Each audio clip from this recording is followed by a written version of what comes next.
Selamat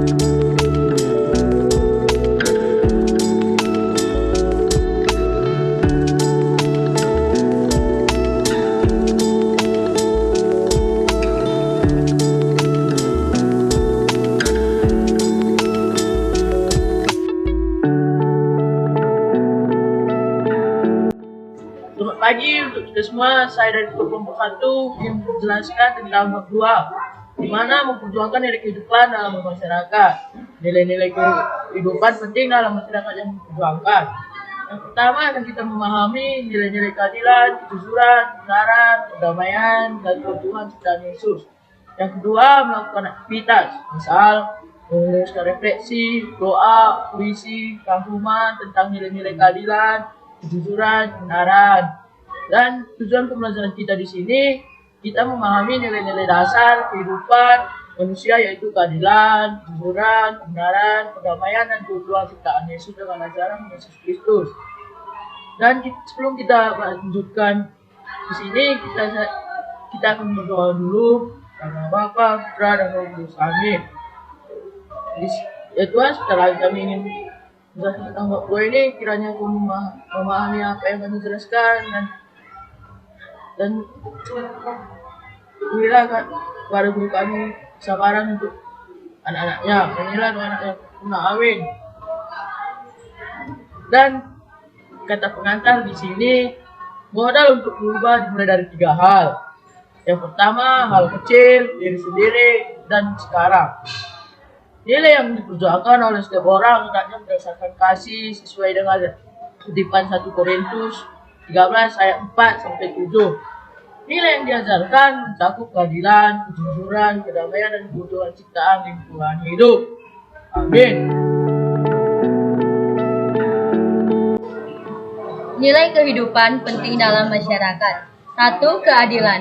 Keadilan berarti memberi kepada orang apa yang menjadi haknya. Misalnya, hak untuk hidup wajar, memilih agama, mendapat pendidikan, dan lain-lain.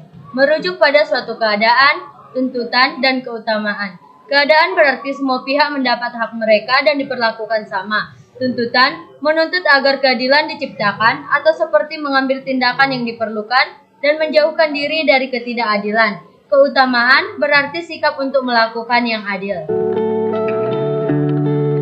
Jenis ketidakadilan ada 5, yaitu 1. Komutatif, yang artinya adalah menuntut kesamaan dalam pertukaran.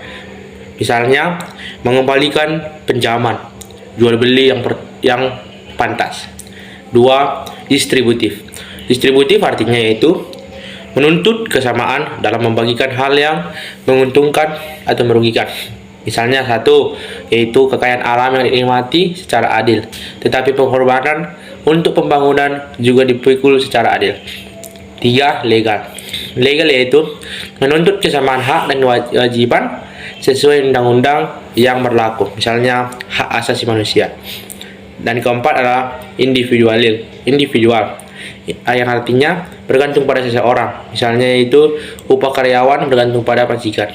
Dan yang terakhir adalah sosial, yaitu bergantung pada struktur Poleks Sosbud, misalnya seperti buruh tidak bergantung pada rasa keadilan majikan, tetapi juga situasi perekonomian saat itu. Bentuk ketidakadilan di masyarakat. Yang pertama, ada perampasan dan penggusuran harta milik orang. Yang kedua itu pencurian, perampasan, dan korupsi. Yang ketiga itu ada pemerasan dan rekayasa. Yang keempat itu ada keengganan membayar hutang alias kredit macet. Kesimpulan, masyarakat sering tidak menghormati hak milik orang lain, masyarakat dan negara.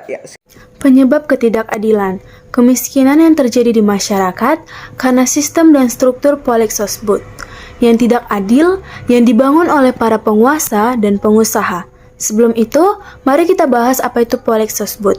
Poleks Sosbud ialah penguasa dan pengusaha yang ingin mempertahankan kekuasaannya dengan sikap diskriminatif dan tidak berperi kemanusiaan, terutama pada kaum perempuan, imigran, dan etnis tertentu. Dengan adanya sistem ini, menciptakan ketergantungan rakyat kecil, mempersempit ruang gerak mereka untuk mengungkapkan jati diri mereka secara penuh.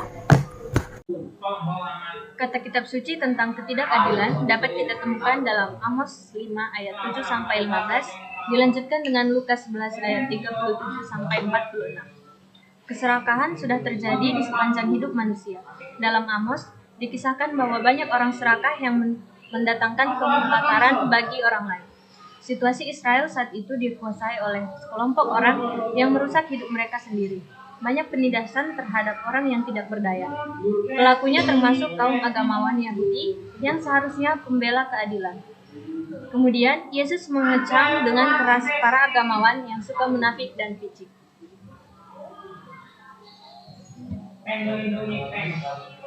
Kemudian upaya untuk memperjuangkan keadilan. Keadilan adalah dasar masyarakat dan negara. Keadilan itu keutamaan sosial yang sangat mendasar, karena keadilan mengatur kehidupan antar manusia. Keadilan adalah keutamaan khas manusiawi, karena manusia dianugerahi akal budi dan kehendak bebas. Oleh karenanya, manusia mengakui hak orang lain. Keadilan adalah prinsip menata dan membangun masyarakat. Oleh pendekatan untuk menegakkan keadilan, kita menggunakan pola kooperatif. Pola kooperatif adalah pola yang mengajak kita bersama-sama untuk menegakkan suatu keadilan. Langkah-langkah yang pertama, kita harus mengetahui hak dasar manusia, supaya kita dapat mengerti apa yang patut kita perjuangkan. Yang kedua, keadilan dapat ditegakkan atau diperjuangkan dengan memberdayakan mereka korban ketidakadilan. Ketiga, cara bertindak yang paling tepat ialah dimulai dari dalam diri kita sendiri terlebih dahulu untuk memperjuangkan keadilan dan menjadikannya sebagai kesaksian hidup. Yang terakhir, usaha keadilan dan kesetiakawanan dengan mereka yang diperlakukan tidak adil tidak boleh dilakukan secara kekerasan. 2. Kebenaran. Kebenaran adalah keadaan yang sesuai dengan hal yang sesungguhnya. Hal yang sungguh-sungguh benar, berkaitan erat dengan kejujuran, berkaitan erat dengan kebohongan atau dusta. Bentuk kebohongan, yaitu ada dua jenis, yaitu satu, berdusta dan bersaksi dusta. Dua, rekayasa atau manipulasi. Satu, berdusta atau saksi dusta, yaitu mengatakan tidak benar dan menyesatkan, yaitu pelanggaran langsung terhadap kebenaran. Berarti berbicara atau berbuat melawan kebenaran untuk menyesatkan seseorang yang mempunyai hak untuk mengetahui kebenaran. Banyak terjadi di dunia politik. 2. Rekayasa atau manipulasi. Artinya adalah menyiasati atau membawa orang lain kepada suatu tujuan yang menguntungkan diri sendiri dan merugikan orang lain. Banyak ditemukan dalam kasus politik, ekonomi, dan hukum. Ya, contohnya kita lihat KKN. Ketiga, fitnah atau umpatan, yaitu merupakan tindakan yang sangat buruk karena yang difitnah tidak hadir membela diri. Fitnah lebih kejam dari pembunuh. Dapat terjadi secara langsung dari mulut ke mulut ataupun tidak langsung, seperti melalui media sosial. Tak jarang ketiga bentuk kebohongan ini terjadi di sekitar kita, seperti di lingkungan keluarga, sekolah. Adapun penyebab dari kebohongan, yang pertama itu adalah hanya sekedar iseng, yaitu ingin mendapatkan kesenangan murahan dan merasa senang bila orang lain tertipu atau terperdaya.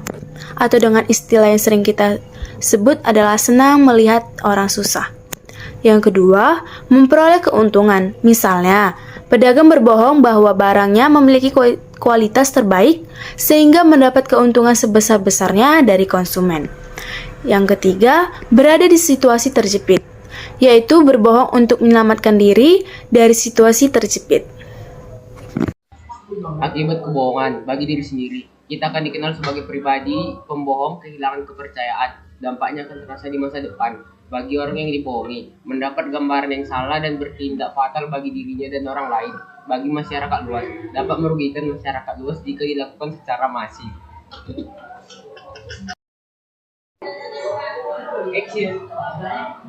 Ajaran kitab suci tentang kebenaran. Kebenaran berarti adalah bagian dari kehidupan Allah. Sumber kebenaran karena Allah selalu berbuat sesuai dengan janjinya. Jangan bersaksi dusta. Pengadilan adalah kepunyaan Allah. Terdapat pada Ulangan 1 ayat 17. Allah yang setia dengan tidak kecurangan, adil dan benar, terdapat pada Ulangan 32 ayat 4. Perjanjian baru, Yesus adalah kebenaran. Dengan kebangkitannya, Allah menyatakan bahwa Yesus adalah benar. Orang yang percaya kepadanya akan selamat. Percaya artinya mau mengandalkan hidupnya kepada Yesus serta menjalankan kehendaknya. Membela kebenaran artinya ikut dalam karya Allah, menyelamatkan manusia, memperjuangkan kehendak Allah dan dalam Yesus. Jika ya, hendaklah kamu katakan ya. Jika tidak, hendaklah kamu katakan tidak.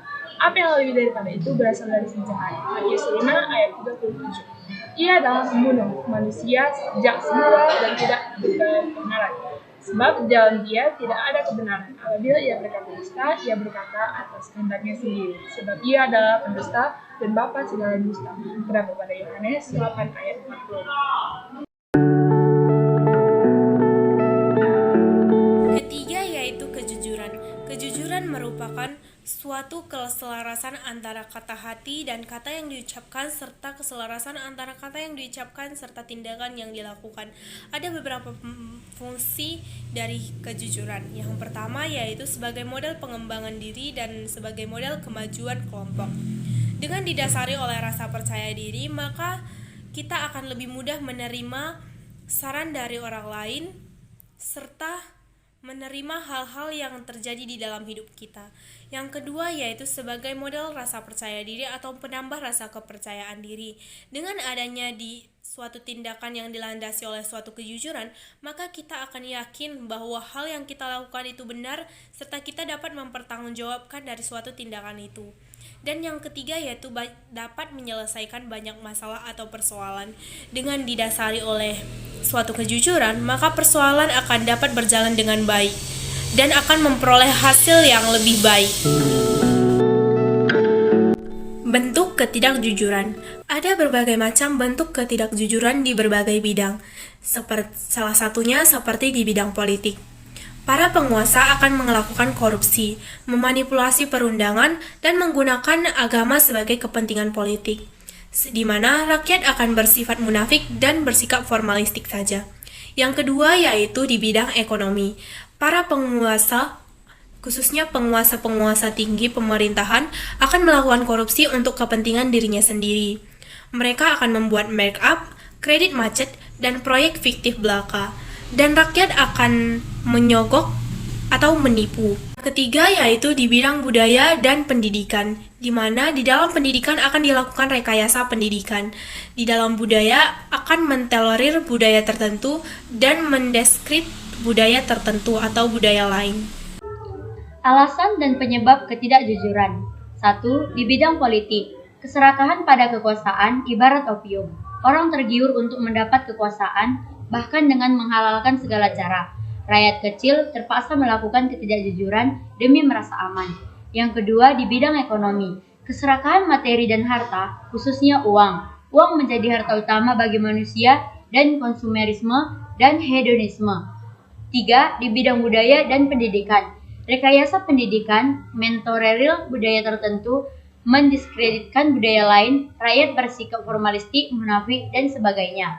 Akibat dari ketidakjujuran, bagi pelaku, hidup belum tentu bahagia, hati nurani tidak berfungsi jika dilakukan berulang. Kemerosotan moral dan pribadi, ia dan keluarganya akan memalu dan menderita jika terbongkar. Yang kedua, masyarakat luas.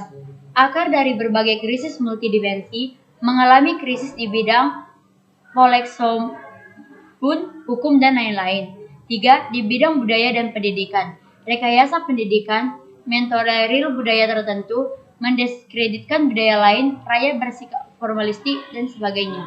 Tentang kejujuran ada di dalam Matius 5 ayat 37.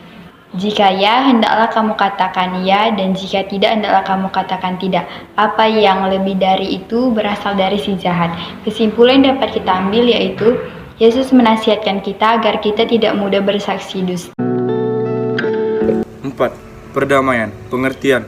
Buah keadilan yang dipahami dalam arti luas sebagai sikap hormat terhadap keseimbangan setiap pribadi manusia akan terancam jika manusia tidak diberikan haknya sebagai pribadi manusia, apalagi ketika martabatnya tidak dihormati dan kehidupan yang tidak mencerminkan kesejahteraan umum. Fakta pertikaian dan perang. Di Timur Tengah masih ada peperangan antara Israel dan Palestina. Di Eropa, hubungan blok barat dan timur masih memanas. Sering terjadi gesekan di negara pecahan Uni Soviet. Di Amerika, Utara dan Latin, terjadi pertikaian antara kelompok mafia obat-obat terlarang dengan pemerintah. Di Indonesia, pertikaian atas nama suku dan agama sering terjadi. Agama dimanfaatkan demi kepentingan politik sehingga menimbulkan gesekan di masyarakat. Penyebab pertikaian dan perang. 1. Fanatisme suku dan agama. Disebabkan oleh kepicikan dan perasaan bahwa dirinya terancam. Selalu berlangsung lama dan sangat kejam. 2. Sikap arogansi dan angkuh. Selalu ada di pihak yang merasa dirinya lebih kuat dan dapat bertindak sewenang-wenangnya secara sepihak. Misalnya, Amerika Serikat sering merasa dirinya adalah polisi bagi dunia. Keserakahan. Orang dapat berbuat apa saja termasuk perang. Perang menciptakan perdagangan senjata dan teknologi.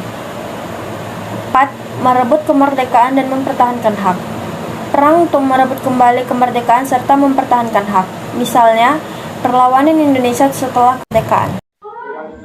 Akibat pertikaian dan perang, yang pertama itu kehancuran secara jasmani dan fisik, yang menyebabkan korban jiwa, kerugian material, dan punahnya ekologi. Yang kedua itu kehancuran secara rohani. Perang menyebabkan trauma dan luka pemerkosaan, martabat dan peradaban manusia. Yang ketiga itu kerinduan manusia akan perdamaian.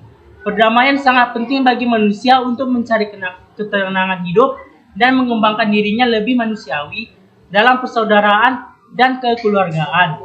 Kita sudah dibekali oleh Allah semangat perdamaian dalam hati kita. Mewujudkan perdamaian perlu kesadaran pengakuan dan penghormatan terhadap martabat dan hak dasar manusia. Dasar mewujudkan perdamaian seperti perdamaian sejati. Jika masih ada tindakan merendahkan orang lain dan melempar kesalahan pada orang lain, perdamaian tidak akan terwujud. Keutuhan lingkungan hidup ciptaan Tuhan. Pesan kitab suci Kejadian 1 ayat 1 sampai 24. Segala sesuatu berasal dari Allah. Semua yang tercipta adalah baik. Allah telah menciptakan segalanya indah dan baik. Yang kedua, apa kata kitab suci tentang perdamaian? Damai sejahtera bagi kamu. Damai yang ditinggalkan Yesus pada kita. Yohanes 14 ayat 27. Yesus mengajarkan perdamaian yang jauh mendalam daripada perdamaian politis atau pengusir penjajah. Yesus mengajar damai yang membersihkan dunia dari berbagai macam kejahatan dan kedurhakaan. Suatu ketenangan hati karena adanya relasi antara Tuhan sesama dan dunia. Damai sejahtera yang menampilkan kerajaan Allah. Yesus memperingatkan kita bahwa damainya tidak menghapus derita di dunia. Damai harus diuji dengan derita. Prinsip damai Tuhan, kejahatan dibalas dengan kebaikan. Jika orang bersikap individualitis, perdamaian tidak akan tercapai. Keutuhan lingkungan hidup ciptaan Tuhan. Pesan ajaran gereja. Manusia diciptakan oleh Allah menurut gambarnya. Artinya, manusia diciptakan untuk menjadi wakil Allah di dunia, menguasai ciptaan lain. Bukan berarti menggunakannya sampai habis dan merusak, tapi mengatur dan menyiasati alam. Tugas manusia adalah memelihara alam ciptaan, sehingga dapat dinikmati. Manusia bertanggung jawab terhadap lingkungan demi masa depan. Laudato Si' Paus Fransiskus 2015 berevolusi memerangi perubahan iklim, pengujaan manusia pada teknologi, dan ketergantungan pada bahan bakar fosil. Laudato Si' panggilan untuk persatuan dalam doa, Injil, dan pertobatan hati dan gaya hidup kita. Artinya menghormati segala yang dianugerahkan pada kita. Kesimpulan, segala sesuatu berasal dari Allah. Langsung sejalan dengan teori evolusi, kita harus mengatakan bahwa betapa ajaibnya unsur alam yang amat sederhana.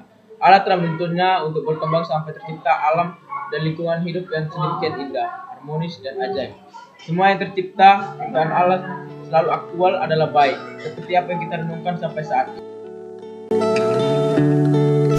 Untuk 20 dari materi presentasi tugas kelompok kami, mari kita berdoa.